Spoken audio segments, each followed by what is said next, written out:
This episode is about the number 17 team on the Juggernaut Index, the Carolina Panthers. The Carolina Panthers have a two-dimensional offense. Sort of.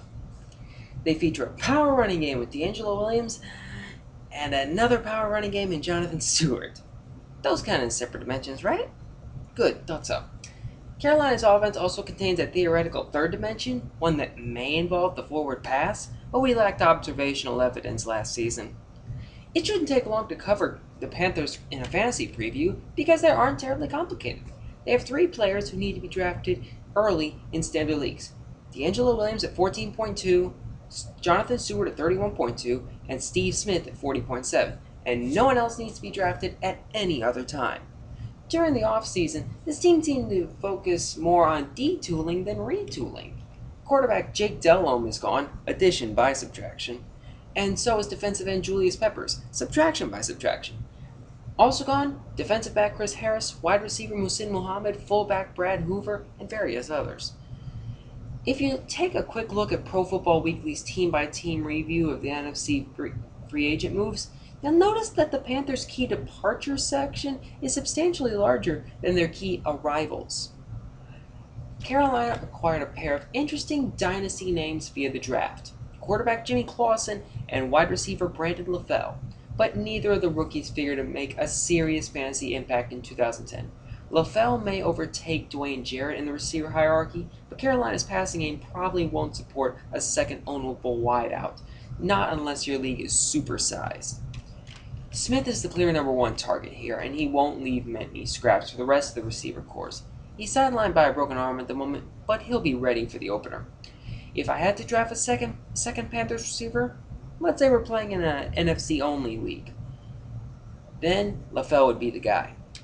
Matt Moore enters 2010 as the unrivaled starter. There's no apparent controversy here, even with Clausen on the roster.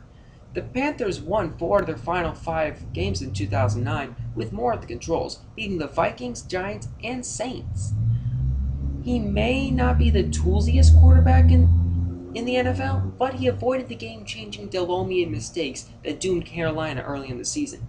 You'll find him near the bottom of the position ranks because none of us consider the Panthers' passing game to be fantasy-friendly. It's not necessarily a knock on Moore. Carolina is simply a run-first, run-second team. At times, it seems like Carolina relies on a playbook that predates the franchise itself by a few decades.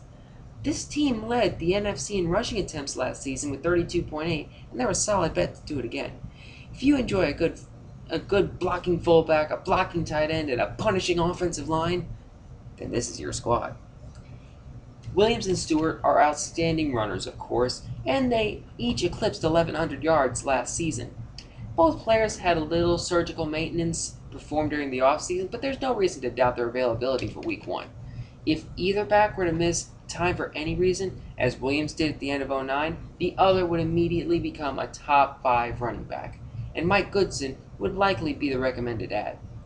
Stewart was an absolute terror in the closing weeks last year, averaging 117.8 yards in his final 5 games.